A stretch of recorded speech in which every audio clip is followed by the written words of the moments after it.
Today, we're going to be reading about the story of how Sodom and Gomorrah got destroyed. We are reading in the book of Genesis, chapter 19, from verse 1.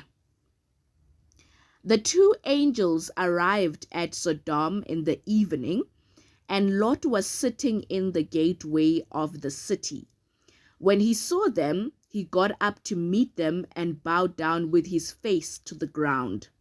"My lords," he said, "please turn aside to your servant's house. You can wash your feet and spend the night, and then go on your way early in the morning." "No," they answered, "we will spend the night in the square." But he insisted so strongly that they did go with him and entered his house.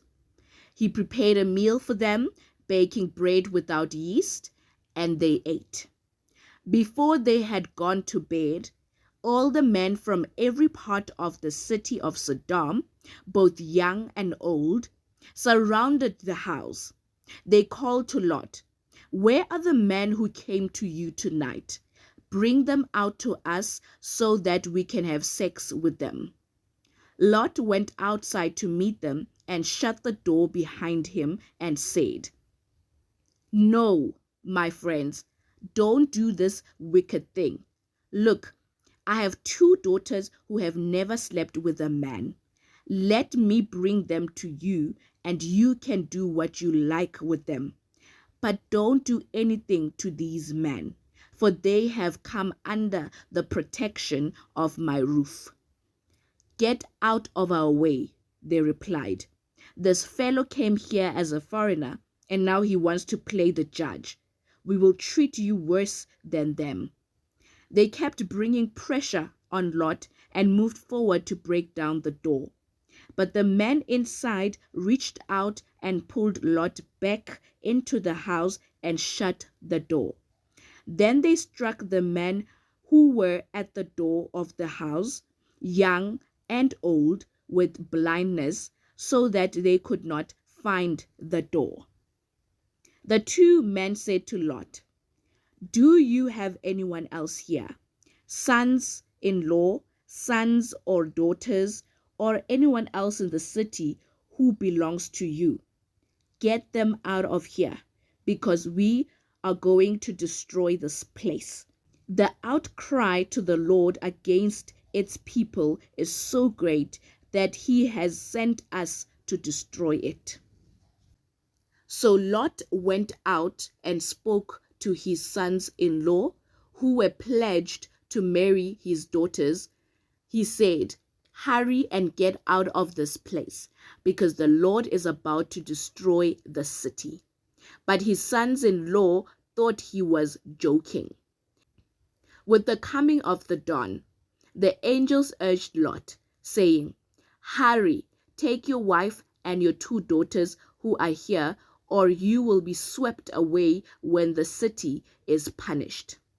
When he hesitated, the men grasped his hand and the hands of his wife and of his two daughters and led them safely out of the city, for the Lord was merciful to them. As soon as they had brought them out, one of them said, "Flee for your lives. Don't look back, and don't stop anywhere in the plain. Flee to the mountains, or you will be swept away." But Lot said to them, "No, my lords, please. Your servant has found favor in your eyes, and you have shown great kindness to me in sparing my life. But I can't flee to the mountains. This disaster will overtake me, and I will die. Look, here is a town near enough to run to, and it is small. Let me flee to it. It is very small, isn't it? Then my life will be spared." He said to him, "Very well, I will grant this request too.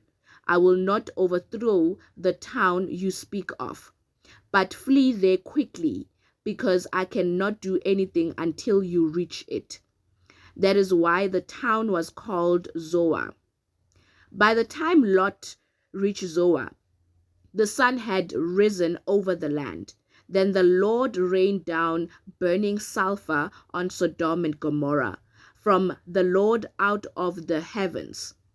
Thus he overthrew those cities and the entire plain, destroying all those living in the cities, and also the vegetation in the land.